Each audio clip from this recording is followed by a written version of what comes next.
Olá pessoal, bom dia, sejam bem-vindos a mais uma live aqui, uma curtinha live da Vocação Jurídica.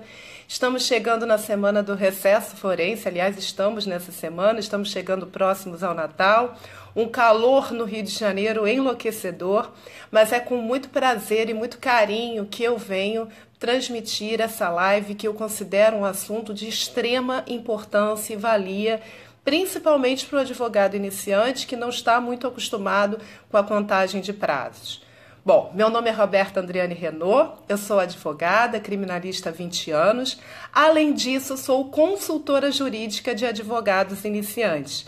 E eu recebi, faz pouco tempo, um pedido de consultoria, né? Um advogado que me procurou para falar sobre a questão de uma queixa. O cliente dele estava sendo vítima de injúria, foi vítima de injúria, de difamação, e ele queria saber como preparar aquela queixa.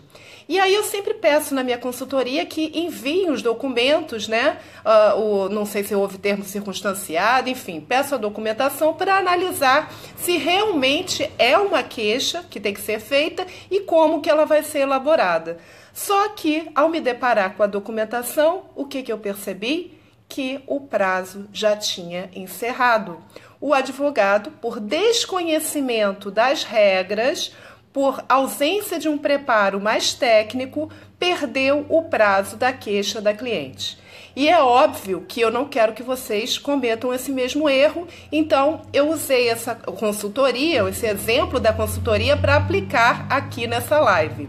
Quem nunca, se preocupou e até perdeu o sono por conta de prazos processuais? Eu já tive inúmeros pesadelos. No início da carreira, então, eu ficava desesperada.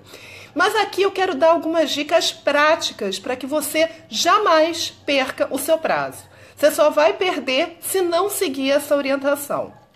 A primeira delas é se organizar. Tomou conhecimento de que você tem que cumprir um prazo, seja uma queixa, seja um recurso, seja lá o que for, né? Até um despacho, um juiz pediu para você se manifestar nos autos, você vai parar, você vai verificar o quê? Primeiro, qual é o prazo? Quanto tempo você tem para se manifestar? Seja, repito, através de um recurso, através de uma queixa, através de uma manifestação por petição nos autos do processo.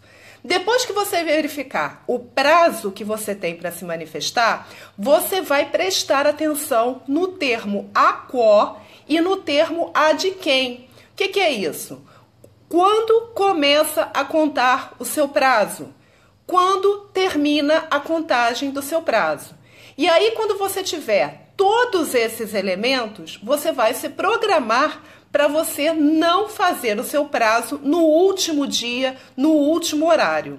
Então, essa é a primeira dica. Se organizem, tá? Então, definam qual é o tempo que você tem para fazer aquele prazo, qual é o termo a quo, quando começa a contar o prazo, quando termina a contagem do prazo e coloca na sua agenda, pelo menos para você dar entrada nisso na véspera.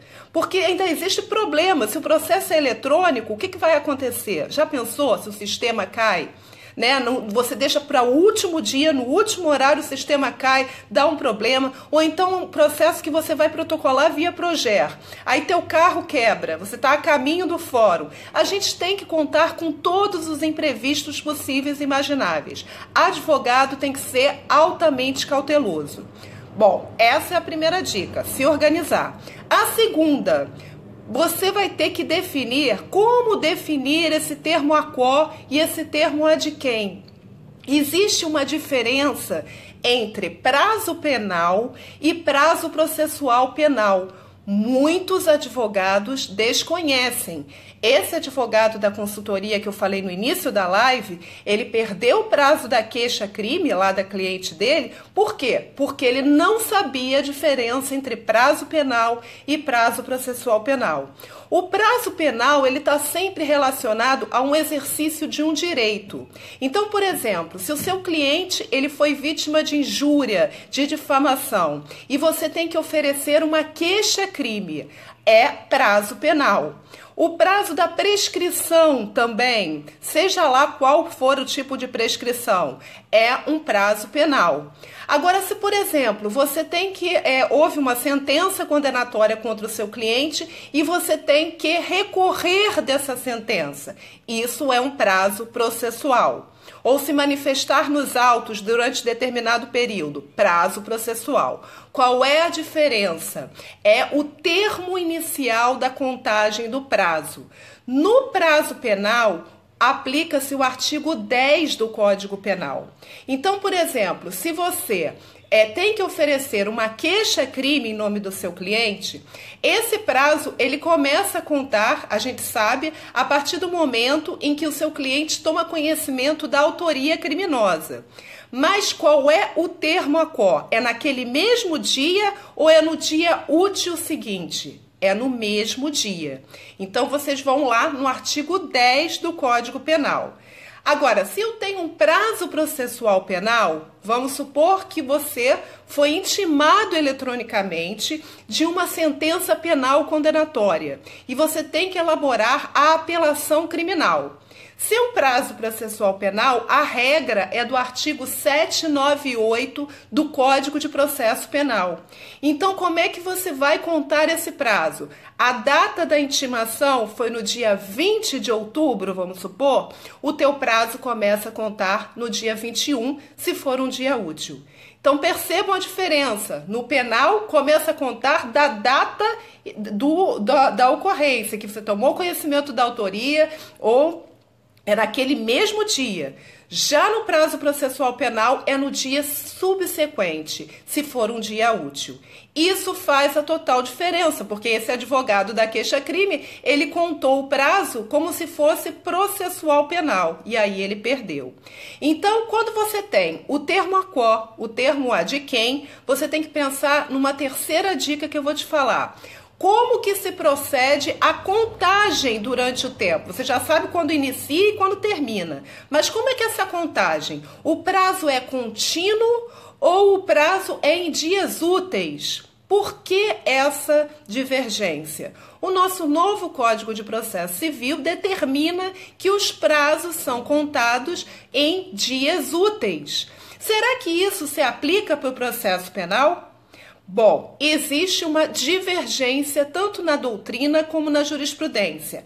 Há quem entenda que, em razão da nova redação do Código de Processo Civil, os prazos no direito processual penal, eles são contados em dias úteis. Se são dias úteis, a gente considera os dias da semana, desconsidera final de semana, desconsidera feriado e etc. Ok. Agora, existe um outro entendimento que diz que esses prazos são em dias contínuos. Então, começou numa sexta-feira, né? Você vai contar aí sábado e domingo. E por que esse segundo entendimento diz que o prazo processual penal é em dia contínuo e não útil? Porque eles defendem que o Código de Processo Civil ele só pode ser aplicado subsidiariamente à situação penal quando não há previsão no Código de Processo Penal. E no nosso código, ele fala sobre prazos, o nosso CPP, lá no artigo 798, e diz que esses prazos são contados de forma contínua.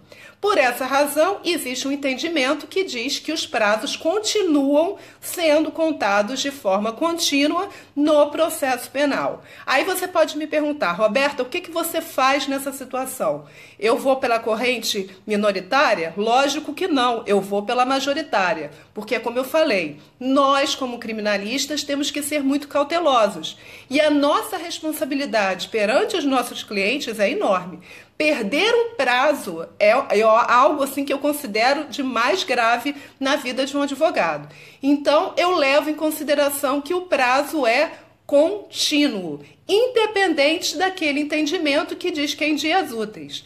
Então, essas são as dicas. Primeiro, organize. Tomou conhecimento de que tem que fazer um prazo? Organize o seu prazo. Depois, descubra qual o tempo de contagem desse prazo. Terceiro, defina o termo ACO e o termo é de quem. E quarto, leve em consideração a corrente doutrinária e jurisprudencial que diz que a contagem do prazo é em dias contínuos e não só nos dias úteis. Tá bom, pessoal? Bom, essas eram minhas dicas hoje, espero que vocês tenham gostado. Vou continuar fazendo novas lives durante toda a semana, em ritmo de Natal. Quem tiver alguma sugestão para fazer sobre temas voltados para a prática da advocacia criminal, fiquem muito à vontade. Quem quiser entrar em contato comigo através do WhatsApp, tem aqui na parte descritiva todos os meus contatos, tá? Olha, um beijo grande para todos, que tenham uma semana de muita produtividade e muita paz. De verdade, viu? Fiquem com Deus. Forte abraço. Tchau.